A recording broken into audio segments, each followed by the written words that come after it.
say aloud salawat.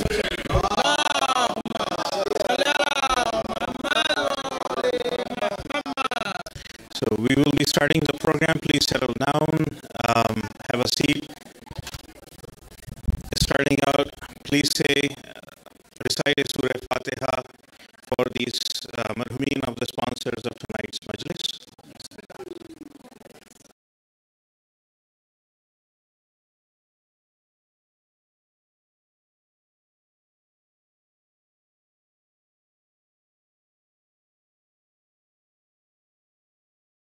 I'm going to invite now Brother Salim Akbar to please come and recite the Marsiya.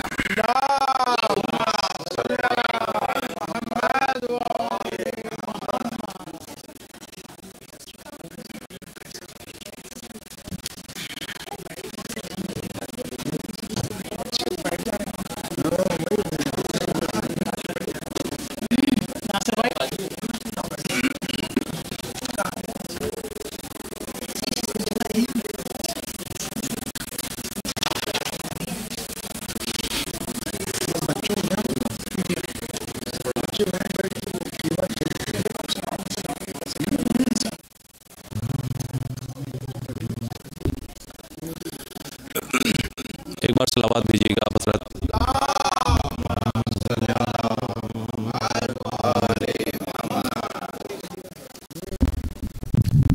कोई बर्बाद न हो, कोई बर्बाद न हो, कोई बर्बाद न हो ज़ैनब मुज़्तर की तरह, कोई बर्बाद न हो, कोई बर्बाद न हो, कोई बर्बाद न हो ज़ैनब मुज़्तर की तरह, और घर किसी का न लुटे, घर किसी का न लुटे, घर किसी का न लुटे, शह के भरे घर की तरह, कोई बर्बाद न हो, कोई बर्बाद न हो, कोई बर्बाद न हो ज़ैनब मुज़्तर की तरह,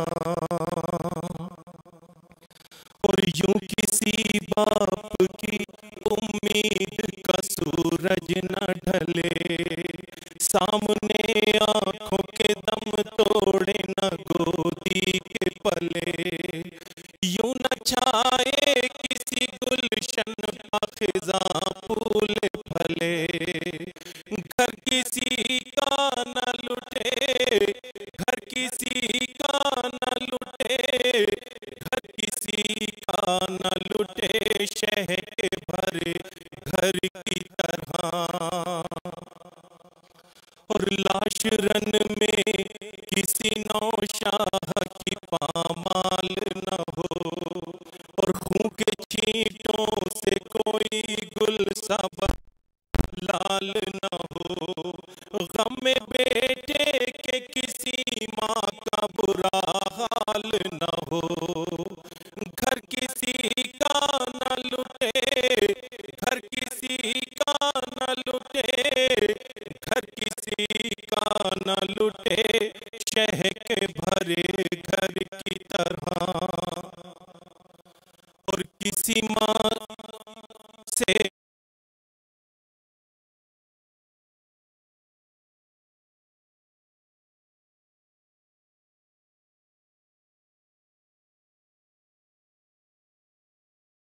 का न गुर्बत में सहारा बिछड़े, घर किसी का न लुटे, घर झुलाए कोई माँ, खूनी सुनी आगोश न यादों की सजाए कोई माँ, अश्क आँखों से न ममता की बहाए कोई माँ, घर किसी का न लुटे, घर किसी का न लुटे, घर किसी का न लुटे, शह के भरे घर की तरह। और बेकसी ऐसी किसी घर पर न बरसे या रब, नूर आंगन का न ओझल हो नजर से या रब। कोई मैयत न कफन के लिए तरसे या रब, घर किसी का न लुटे, घर किसी का न लुटे, घर किसी का न लुटे, शह के भरे घर की तरह।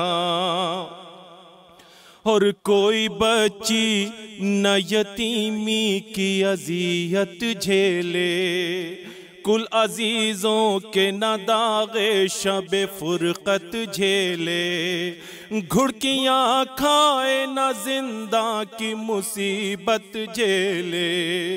घर किसी का न लुटे, घर किसी का न लुटे, घर किसी का न लुटे, शह के भरे घर की तरह।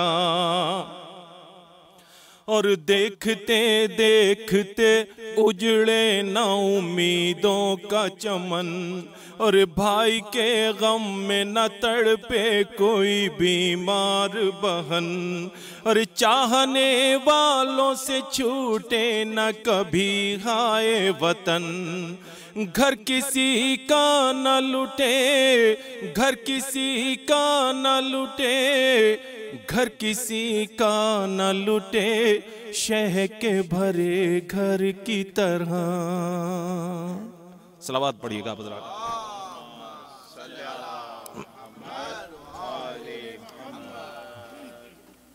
फातिहा।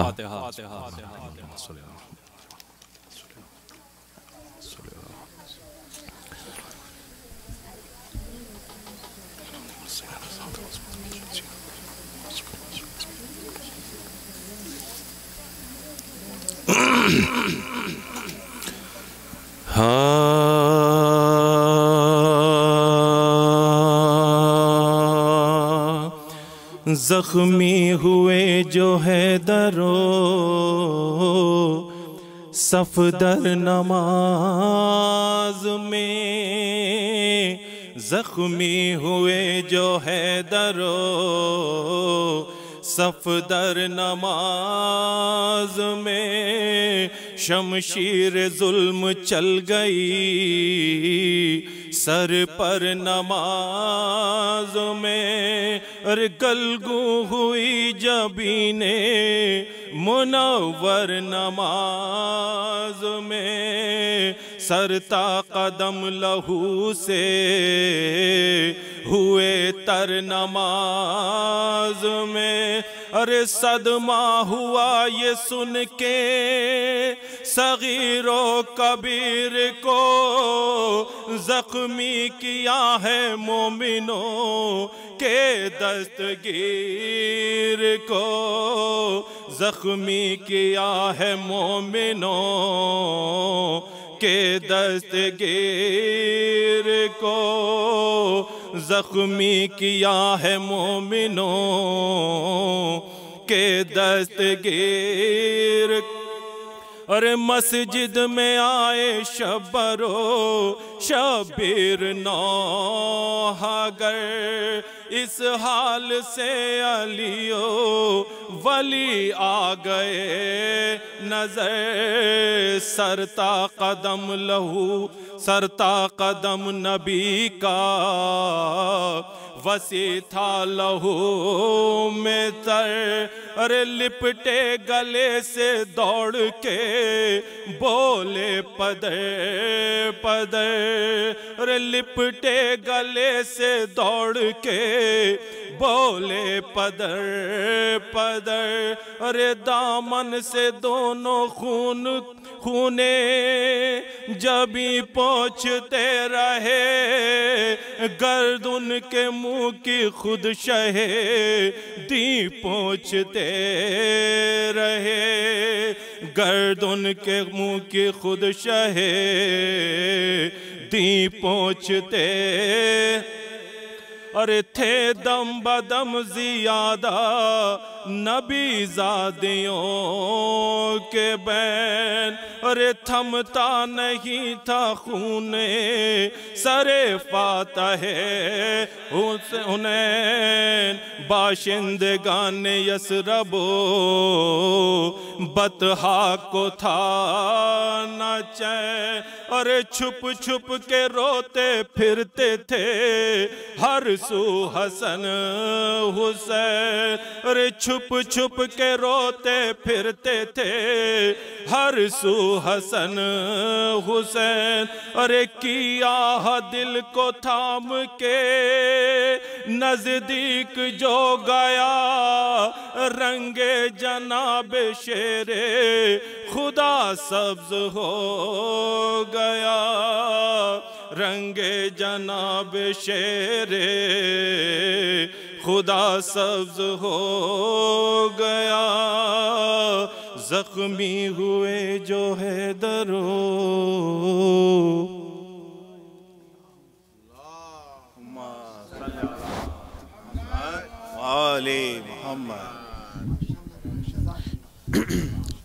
Now I will invite Maulana Baig to please address the Majlis. Salawat.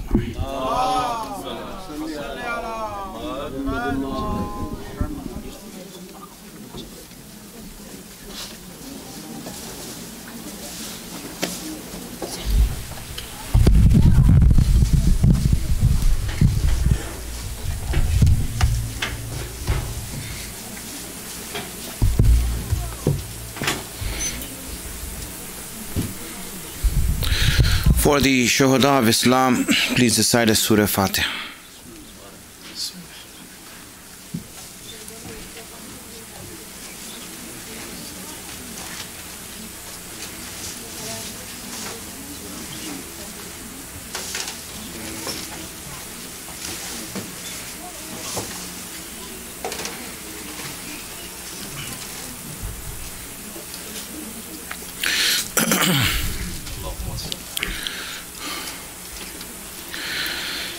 أعوذ بالله من الشيطان الرجيم بسم الله الرحمن الرحيم الحمد لله رب العالمين والصلاة والسلام على أشرف الأنبياء والمرسلين سيدنا ومولانا أبي القاسم محمد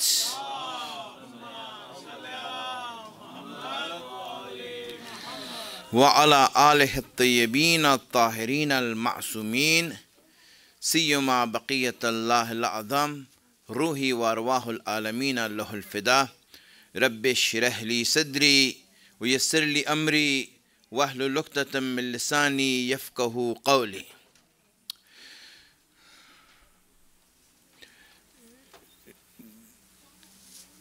Life is three-dimensional. There are three dimensions to life. A person who doesn't understand life is not living it. If he doesn't live it, then he doesn't know where faith fits in his life, or what does faith and Iman have to do with his life. He just gets the outward pleasure, not the inner spirit of the deen. He just gets the outward taste.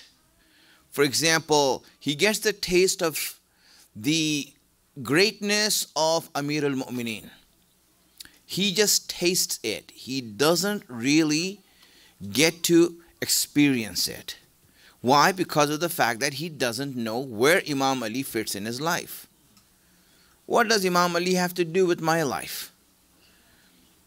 What's his role in my life? And hence we admire Imam Ali because he is amazing. He is admirable. And hence we admire him. But we don't know where he fits in our life because we don't know what life is. And a person who stands and gets to know what life is, then truly will see the place that Imam has in our life. Why did Allah establish Imamat? Why did Allah send an Imam? Why did Allah brought him to us. And a lot of people just look at the outward answers and they are happy with that, to enforce the laws of Allah.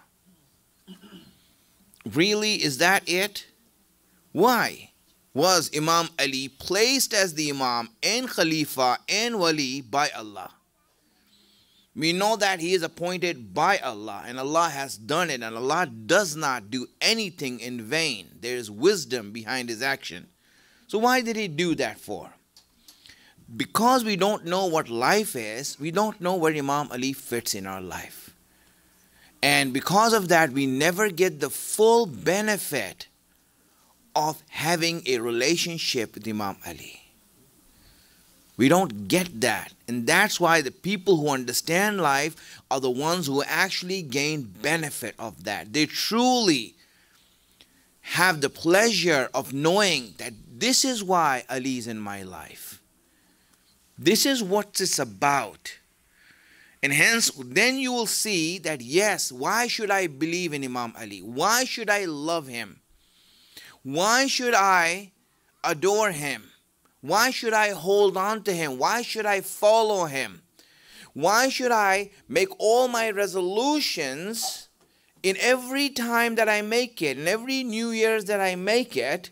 Why should I always have Imam Ali before me? What is the answer to that? Oh, he's our Imam. What does that mean in your life? Tell me. What is the meaning of that? This is why we are learning about life. What is life? We're learning because of this reason, that I want to know where this faith fits into my life. And the only way I can know that is if I know what life is. Salawat ala Muhammad wa ali Muhammad.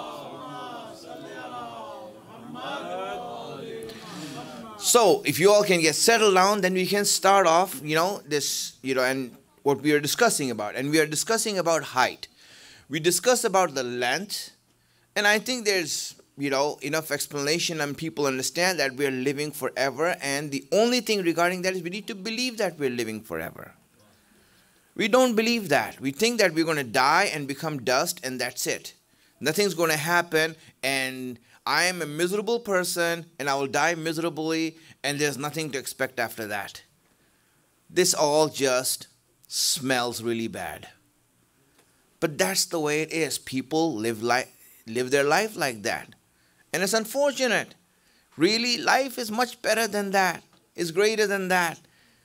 And the fact is that the first characteristic of life is that it is forever. It is never ending.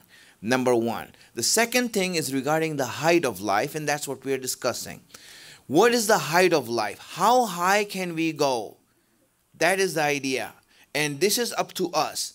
What we make of ourselves. The greatness that we reach. Whatever you do here in this world, in this life, has a huge effect in your actual life.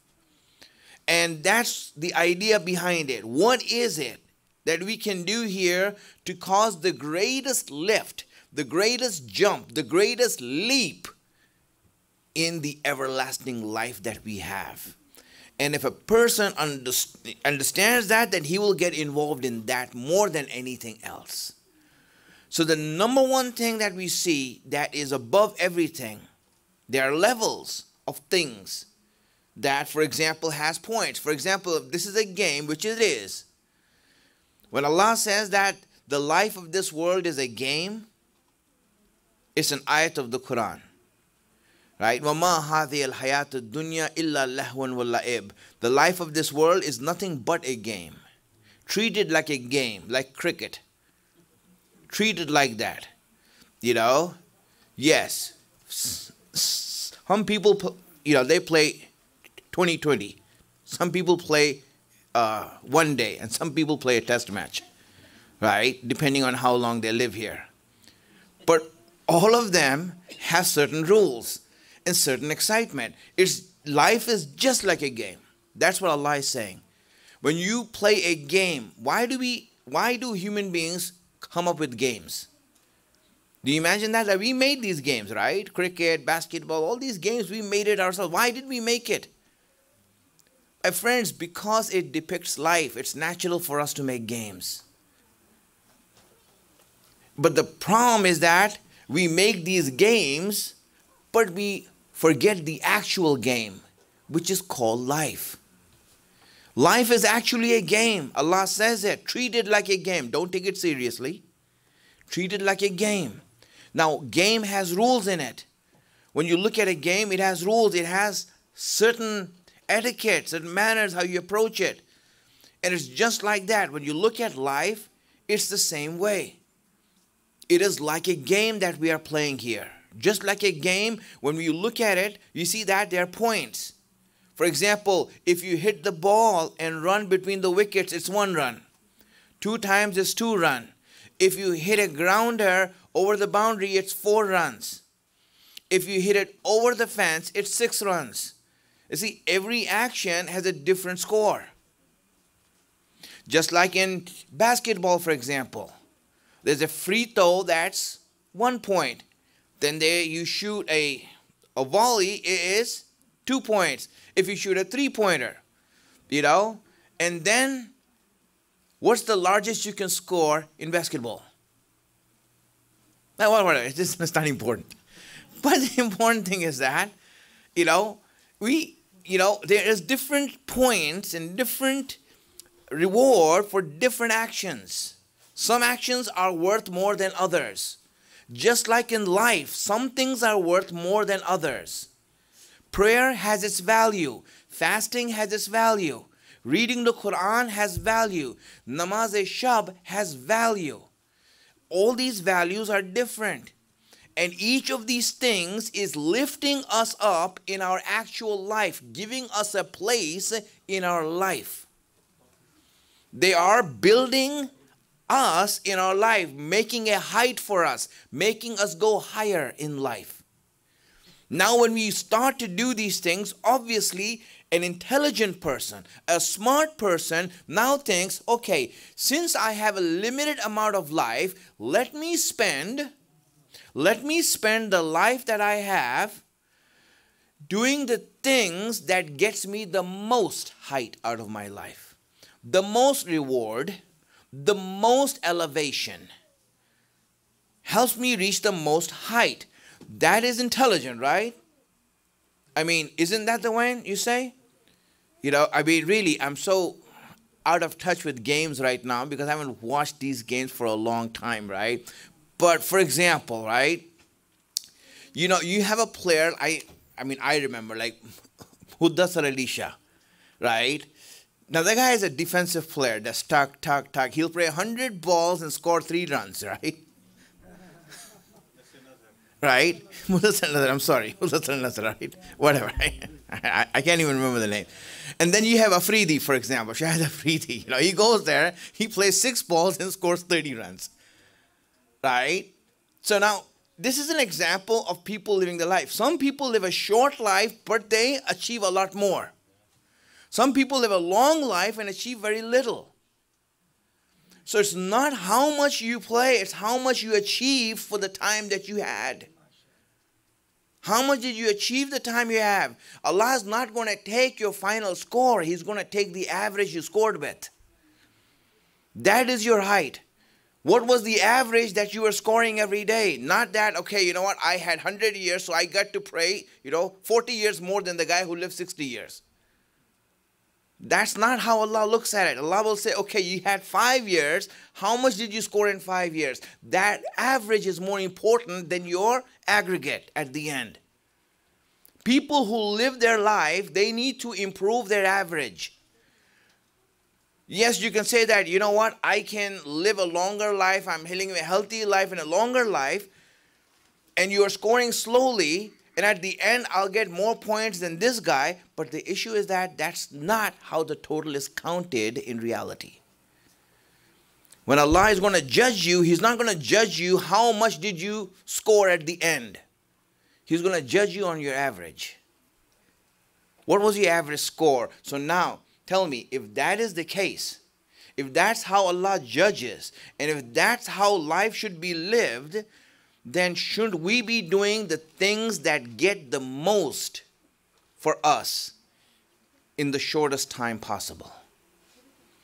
And that's what we want to discuss. What are those things that bring about the greatest reward for the least amount of time spent on it? And that's why you see when Allah speaks of them, Hadith speaks of them, you see that difference in places. Sometimes it says, Afdalul Amal. The best actions are what?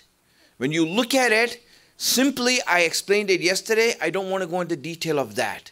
Simply said, anything that is done individually has less reward than things that are done socially. Just keep that as a principle in mind. So if you are going to pray alone in the house, that's worth less than if you pray in Jamaat. If you, for example, want to do something good alone, is worth less when you want to encourage others and bring people to do it together. Anytime when social activity is done, it has a greater reward. And that's why, for example, jihad has greater height than fasting does. Fasting doesn't lead to shahadat, unless, of course, you eat a lot of iftar and go to sleep. And so it happens, right? A lot of people in Ramadan, after iftar, it's hard to give a speech, Before iftar, it's hard to give a speech because everyone's worried about food. And after iftar, they ate too much, So it's very difficult when to get the right audience. But it's okay. So what happens is that when you actually see it, you will see that jihad has more effort. Why? Because jihad is a social thing. Allah, He kept jihad to do what? To defend deen. What is the definition of jihad? Jihad is something that you do in return for the salvation that Allah has promised you. He promised you salvation and Jannat in Akhirat, and you promise Him defense of His religion in this life. And from there jihad comes. Why am I doing jihad? Because of the fact that it's my duty to defend Allah's deen. That's why. Amr bil Ma'ruf, Nahi al Munkar, the same thing. I do it. And this is a social obligation. It's not an individual obligation. We all have to do it. We as a community have to do it. This is an obligation on all of us. Tawalla and tabarra, same thing. And that's the height. The greatest height is reached through tawalla and tabarra. That's why Allah kept it at the end. He says, those who really want to go high, then this is the place to go.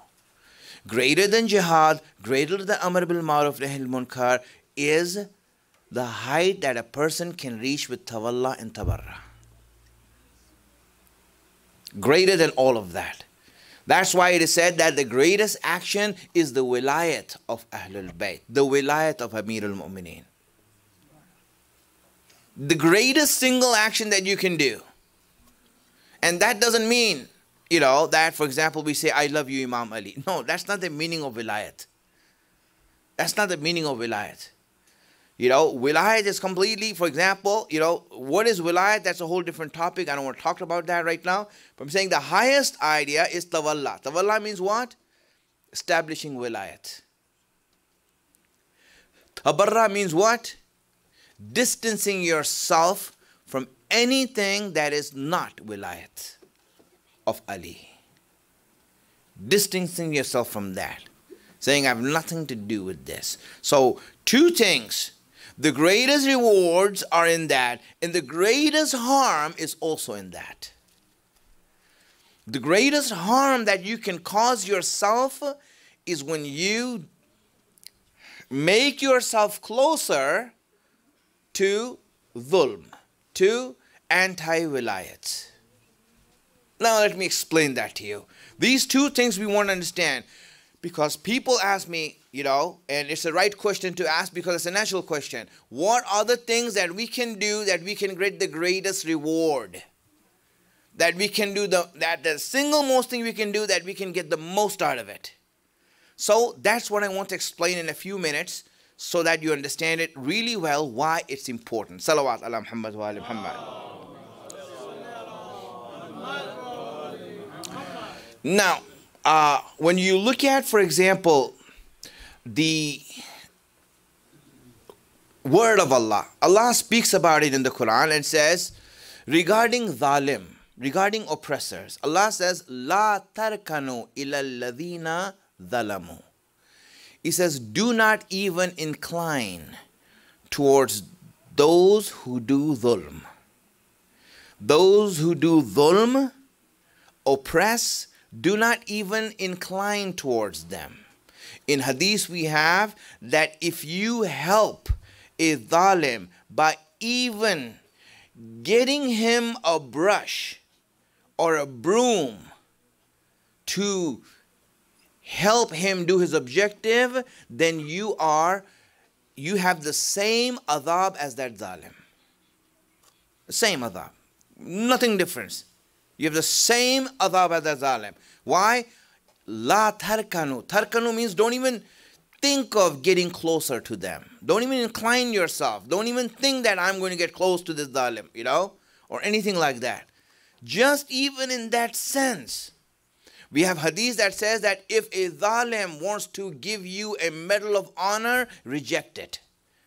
If you accept it, then you will be placed in the same place in Jahannam as that zalim. So if he wants to give you a medal of honor, say, I'm sorry, I cannot take it from you. I don't want it from you. I don't want it from you. I don't want a reward from you. I don't want any accolade from you. I don't want any applause from you. I don't want it from you. Wow. I mean, if you look at it, right, why is it? Because if a person does that, then you know what? This is the greatest harm he can cause in his actual life. In his actual life. Now, my friends, on the other hand, right, when you look at wilayat, what is it? When you see the single most important action that you can do in this life is support the wilayat of Ali and Ahlul Bayt.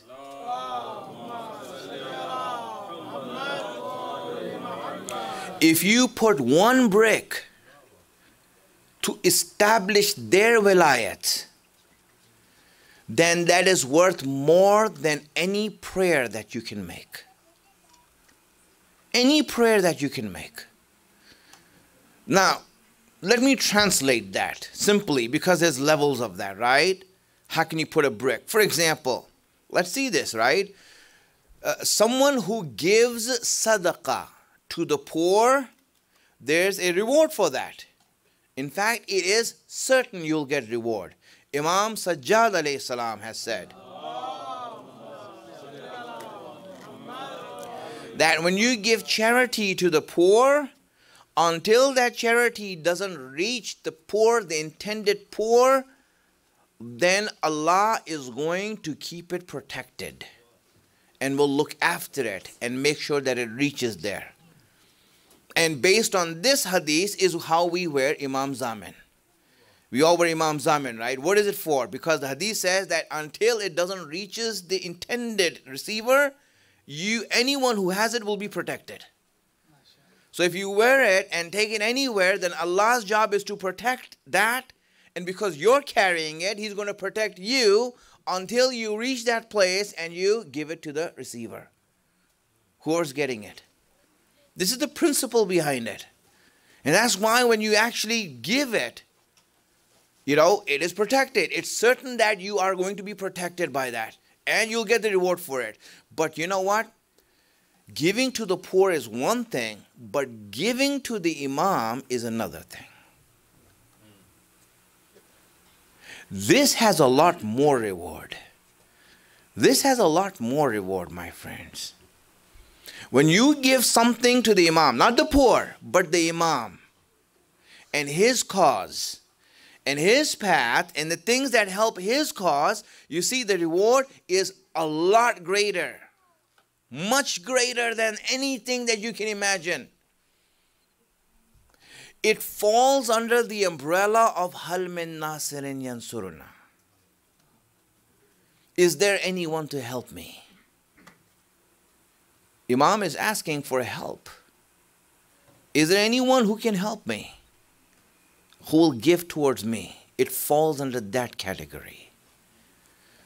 Imam Hussain didn't say, is there anyone who will help the fuqara of Islam and the poor people of Islam? He says, anyone who will help me. My friends, $1 that is spent on the center is worth a lot more than that is spent on poor people. Because this is establishing Imam's wilayat. A brick that is put in a masjid that is for Ahlul Bayt has more reward than anything else, because this is establishing the wilayat of Ahlul Bayt. This is what it's about.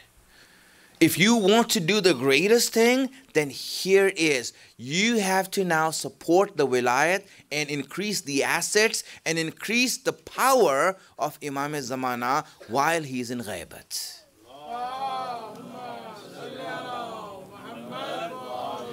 And anything that goes to establish his government is the greatest action that a person can do. That's why those who learn Islam and propagate it have the greatest level of achievement. It is said in hadith that when the blood of the shuhada is compared with the ink of the scholars, the blood falls pale in front of the ink. It pales in front of it. That's how much it's worth. Why? Because this is what's establishing the wilayat of our Imam. We'll come to that. The fact that, why wasn't Imam Ali supported? Why was it that the only person supporting Imam Ali is Fatima? Why aren't others there? All believers and Shias and all these things that were there with Imam Ali, they saw him, they lived with him, they saw Rasulullah live with him, they heard Rasulullah. Not only that, they lived with Imam Ali, they broke bread with him, they ate iftar with him, and yet they refused to support him. Why? Were they not Shias? No, they were Shias. In Imam Hassan's time, why was he left alone? Were they not Shias? Yes, they were Shias. Imam Hussain, why was he left alone? All these people who joined Imam Hussain when he was going towards Karbala, and when they saw the army coming, they all ran away. Why did they leave him alone? Were they not Shias? Yes, they were Shias. So the issue is that, they were Shias, but the life that they were leading was miscalculated. People who live life incorrectly cannot stand with the Imam. They will eventually run away. They will eventually abandon him and run away. You cannot stand with the Imam. It's not hard. Send the salawats.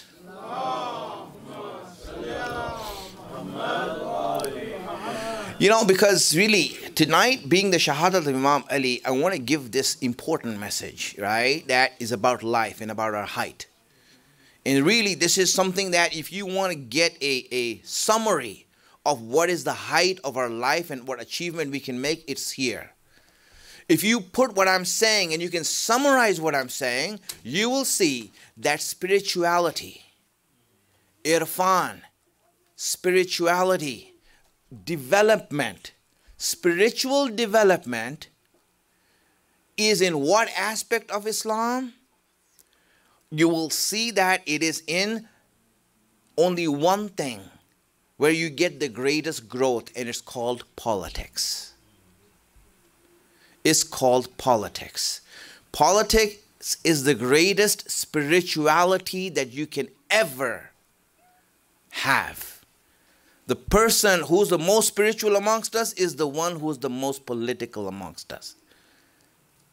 Every Shia was there with Imam Ali, but Malik Ashtar was different. Not because he prayed more, because he was political. He knew how to stand with Imam Ali, and he knew how to stand against those who oppose him. That's what made him great. The people who stood with Imam Hussein, why were they there? Because of their prayer? Because of their du'as? No, had nothing to do with that. They were politically savvy. They knew politics and they knew what's right and wrong, and they knew how to stand with the right and oppose the wrong. That's what is important. The people who achieve the greatest achievement in Akhirat are the ones who are involved in politics. If you see one Mu'min who is very spiritual and praying all the time, and another Mu'min who's involved in politics, in trying to establish Imam's deen, in opposing things that are not with the Imam, then you know that this person has a higher place in Jannah than this person. That's how you know the difference. Who is greater in the eyes of the Imam? The one who's more involved in politics. That's why Allah, when He speaks in the Quran, He says, why did He send the Anbiya? In Surah Hadid, He says, لَقَدْ أَرْسَلْنَا رُسُلَنَا بِالْبَيِّنَاتِ وَأَنزَلْنَا مَعْهُمُ الْكِتَابَ وَالْمِيزَانَ لِيَقُومَ النَّاسَ بِالْقِسْطِ. He says, we sent down the prophets and we revealed the revelations and books to do what? In order to establish justice amongst the people. That's why we send them for. That's the purpose. If you help out in this, then that's the greatest achievement you can make in Akhirat. Person who does one thing that is political, you will see that it's such a boon in your Akhirat that you will be shocked at that person. You know, why was Abul Fazl al-Abbas greater than all the other Shuhada with Imam Hussein? Because he knew how to stand with Imam Hussein and how to oppose and neutralize his enemies better than anyone else. He knew what it means to stand with Imam Hussein and how to neutralize his enemies. And really, it is amazing, you know, how much he knew that Imam Hussein, he himself says, Abbas, you know, when he saw Hazrat Abbas on the ground, lying on the ground, dying, Imam Hussein said, my back is broken now. It's not some sort of a empty statement he just said as a poem. No, it really is the heartfelt sentiment of Imam Hussein that he knew that this broke my back. Your death has broken my back because I cannot find a supporter like you. You know, Abbas is like that.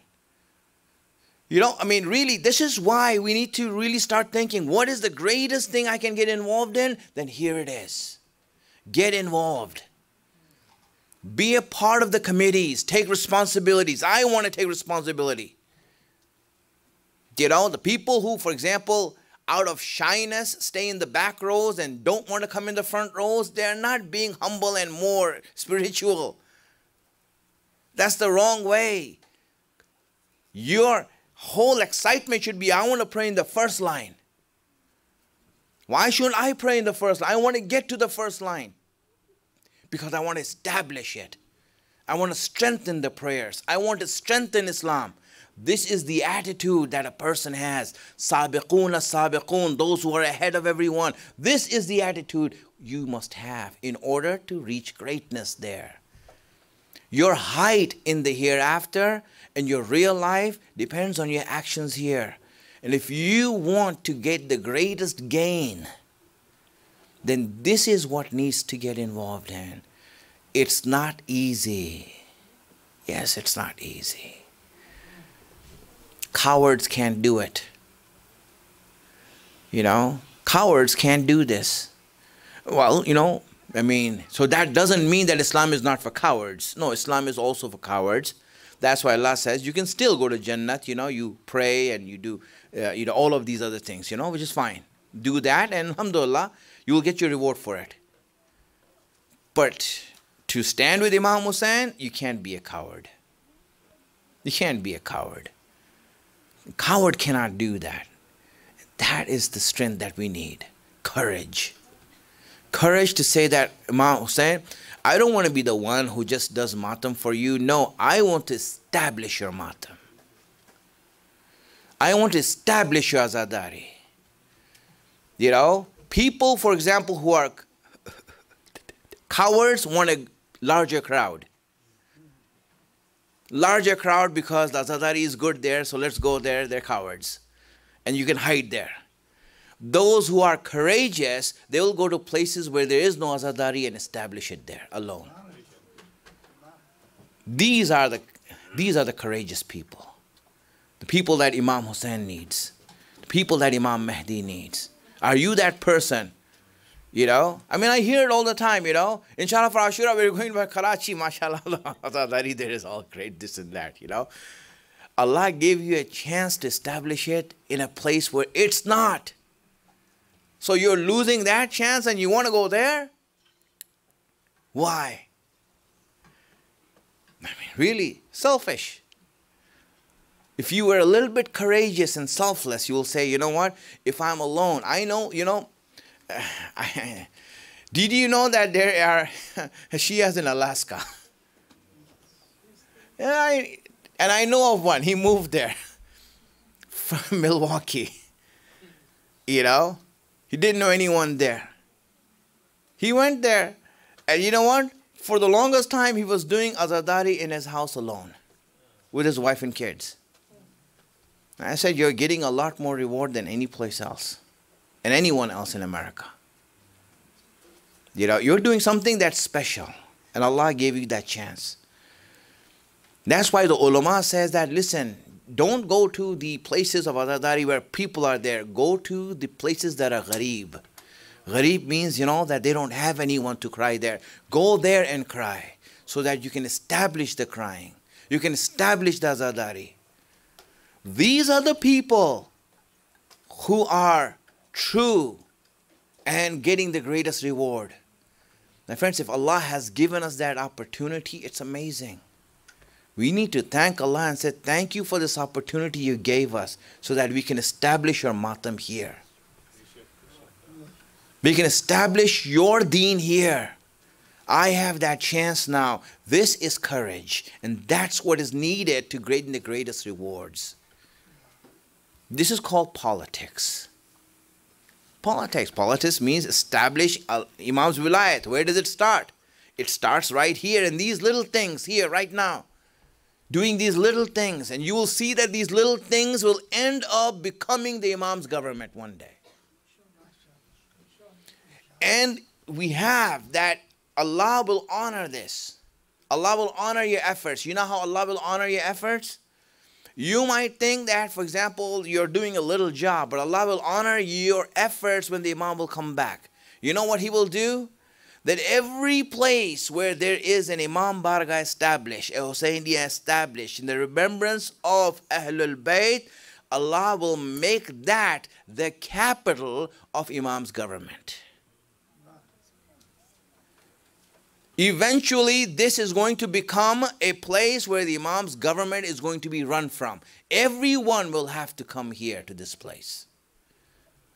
Because if the government is run and you need license and permits and this and that, it has to be given from here. Everything goes through here. And Allah will make everyone come towards it. This is Allah's promise. Subhanallah. Now you see where you can get involved. And I want you to see that. What can you do to make the best out of your akhirat? Then this is it. That's it, my friends, for today. You know, I told you that, you know what, there is, sometimes it is, things are just looking, when you actually see where it starts and where it ends, it's amazing. I told you that Hazrat Abbas was very important for Imam Hussein. But sometimes we don't realize how important. We don't realize how important was Abbas for Imam Hussein. You know, let me get you ready. When our last Imam will come back, and when he will establish himself, and there will be millions and millions of Shias who are going to come from everywhere to join him. Hordes and hordes, armies and armies of Shias will come with the flag, with the alam in their hand.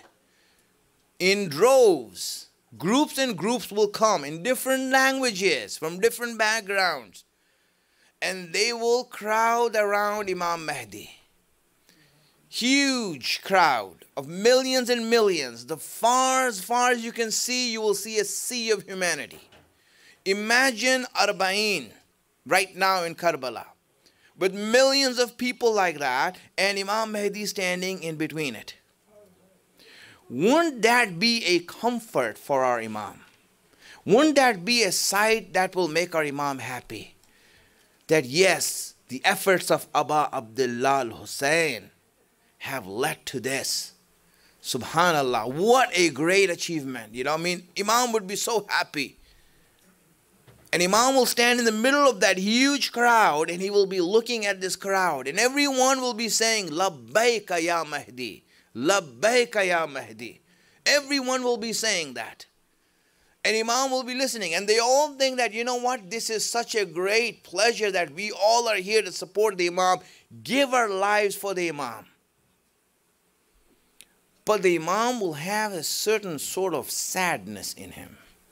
It's not a sadness. It's like something is missing. Something is empty. You know when something is not right and you're like, okay, everything is good except for one thing, let's say.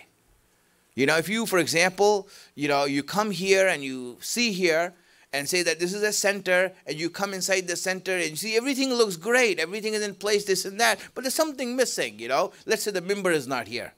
You said, where's the member? You know, something is missing, right? Something important that is necessary is missing. So what happened is that when Imam Mahdi is going to come back, he will look at this huge crowd and he will feel sort of something is missing. Something is sad, you know, missing. And the people will see the Imam and they'll say that, Maula, we are here for you. Master, we are here for you. What are you looking for? He says, I'm looking for something. And he will look around to see where it is. Where it is. He is looking around to see where it is. He says, Maula, what are you looking for? We are here. We are all here to give our life for you. We are all here to give our life for you. So Imam will say, no, I'm looking. There's something that's missing. He says, but what is missing? I mean, all of us together, we're here. I mean, you should be happy now. You should be glad that we're all here. He says, no, something is missing. He says, what is that? He says, Abul Fazl Abbas is missing. Abul Fazl Abbas is missing. And everyone will say, but we're all here. You know, at that moment when he mentions that, then we will realize, all of us will realize that all of us millions put together are not equal to one Abul Fazl Abbas. We're not equal to one Abbas. Imagine how Imam Hussein felt in Karbala having Abbas by his side. You know, why do you think that Imam Ali had a special place for Abbas? Imam Ali had a special place for Abbas. You know, regarding Imam Ali, it is said that whenever Imam Ali, in relationship to Rasul Allah, when he would come into a gathering, that Rasul Allah, until Imam Ali is not there, would look at everyone equally. But when Imam Ali would come in the gathering, then Rasulullah would just stare at Imam Ali. He would just look at him. He will not look away from Imam Ali. And they asked him, how is this? They said, this is wrong. He says, but what can I do? Ali is something so special, I cannot take my eyes off him. You know, Abbas was the same to Imam Ali. When Abbas used to come into a gathering, anywhere, no matter where it is, Imam Ali would start staring at Abbas. He says, my Abbas, come here. Come close to me, my Abbas, come here. My friends, Imam Ali has been struck by the sword, with a poisonous sword that is now taking effect. They said that his color changed, his face changed many colors. At a moment's time, it was green, then it would turn blue, then it would turn red. As the effect of the poison is taking over his body, his face would be changing its color, and they would look at that, and Imam Ali would be wincing in pain. The pain is coming through his body, and he's wincing through his pain, and everyone who looks at him sees that he's in pain but could not do anything about it. The doctor that time comes to see Imam Ali, and after looking at Imam Ali and after analyzing him, he comes to Imam Hassan and says, get ready and prepare for his last rites, because there's nothing that can save Ali now. The poison has grown in his brain and has gone to all over his body. There's nothing we can do now. It's finished. Imam Hassan didn't need to hear that. He already knew that. But when he heard that, he said, yes. And in that way, Imam Hassan just told everyone in the house, come here, come close and give your condolences and say your farewells to your father. Imam Ali, our father is leaving us. Everyone comes around there. As the doctor walked out, there's a group of people standing outside Imam Ali's house who are not in the household. They're standing outside, a horde of people. They ask the doctor, what is it? What is it? How can we help Ali? How can we help Ali? He says, well, if you want to help him, then they should give him a little milk. Give him some milk, and that will help him. But it will not cure him. It will help him to be at ease. That's all. The doctor just said this to the people there, and he walked away. There were after that, a little bit after that, they saw that there's a line of children holding bowls with milk inside there, who came to the house of Imam Ali. They said, what happened? What are you doing here with this? They said, we heard that milk will help Ali. We just came to bring this milk. He said, who are you? He said, we are the orphans that Ali used to help.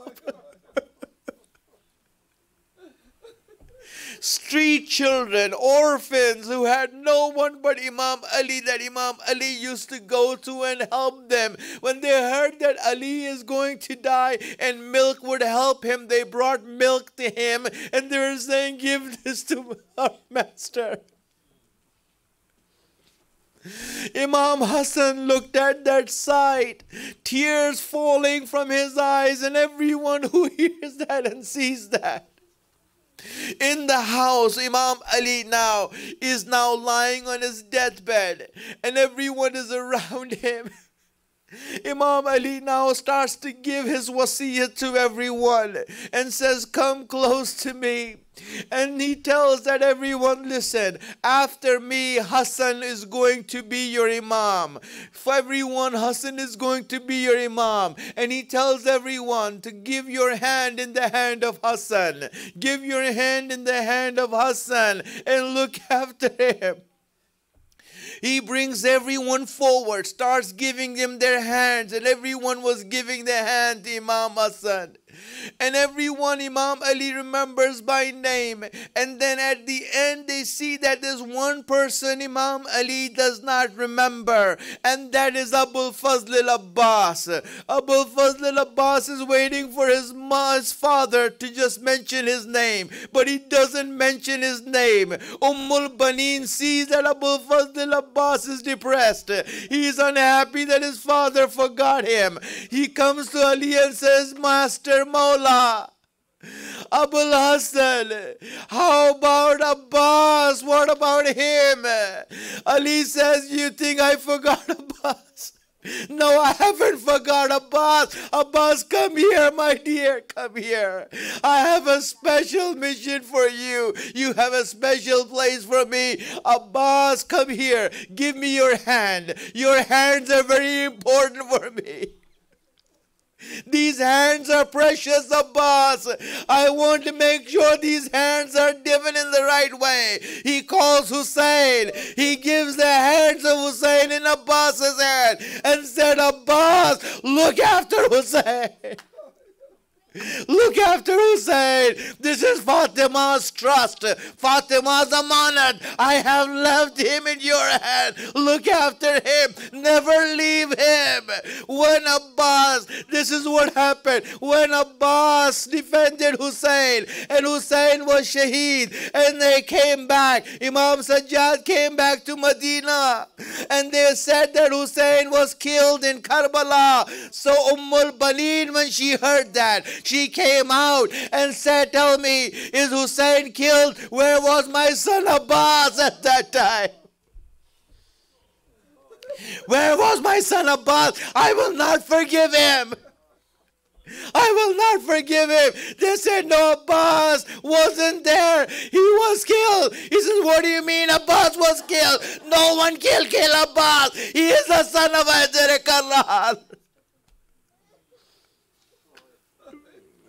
Imam Ali now is breathing his last. Everyone is around him. They're crying. But at one point, Imam Ali just tells everyone, listen, you don't see what I see. I see Rasulullah standing in front of me. I see Fatima Zahra. I'm going to your mother now. Inna lillahi wa inna ilayhi raji'un.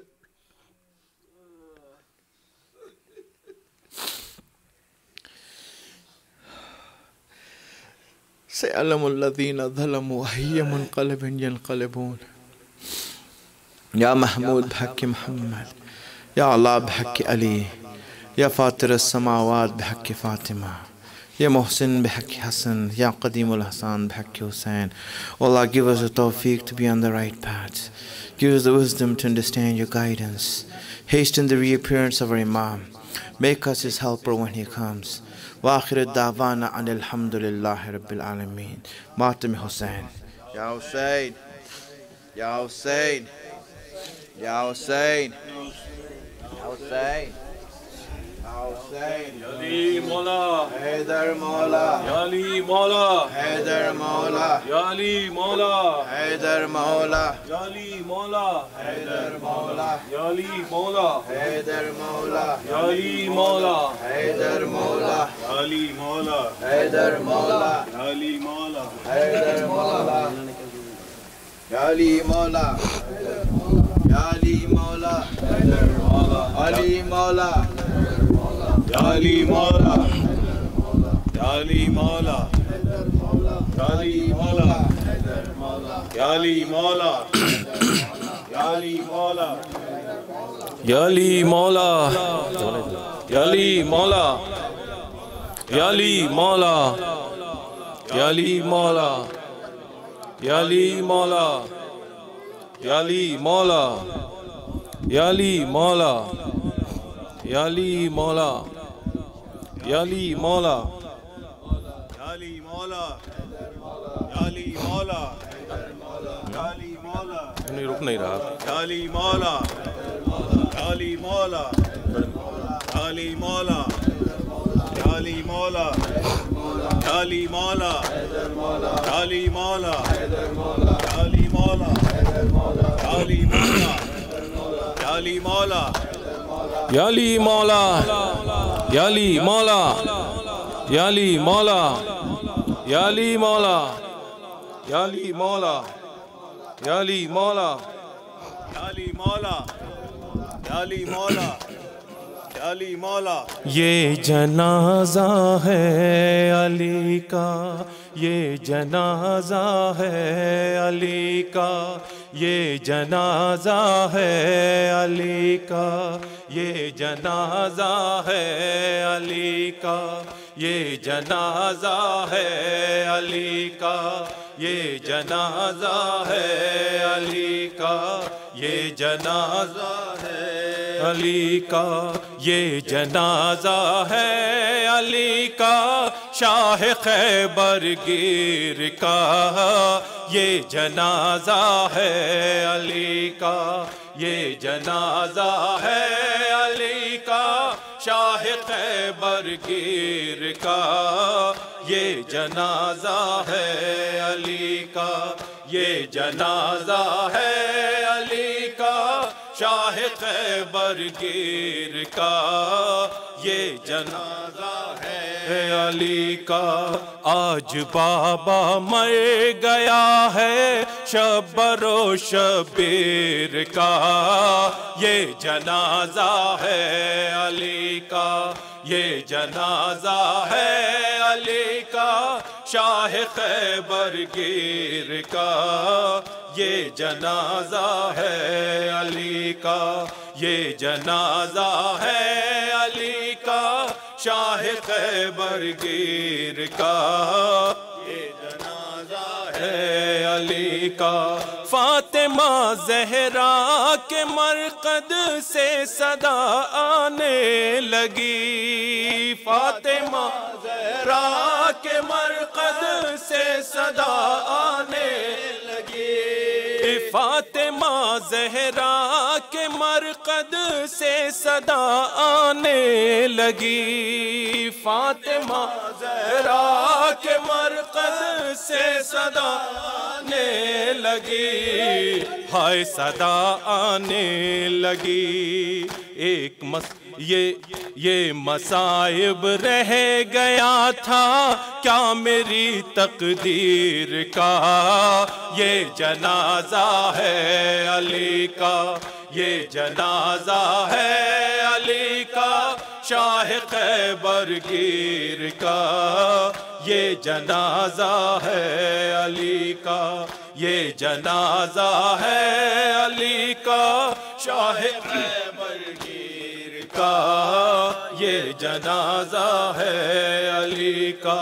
या रसूल अल्लाह ये जिब्रील ने रोकर कहा। या रसूल अल्लाह ये जिब्रील ने रोकर कहा। या रसूल अल्लाह ये जिब्रील ने रोकर कहा। या रसूल अल्लाह ये जिब्रील ने रोकर कहा। हाय ये रोकर कहा। एक हल्का और टूटा नूर की जंजीर का ये जनाजा है अली का ये जनाजा है अली का। शाह खैबर गिर का ये जनाजा है अली का। क्यों चलाई तेग हैदर पर बिने मुलजिम बता। क्यों चलाई तेग हैदर पर बिने मुलजिम बता। क्यों चलाई तेग हैदर पर बिने मुलजिम बता। क्यों चलाई तेग हैदर पर बिने मुलजिम बता।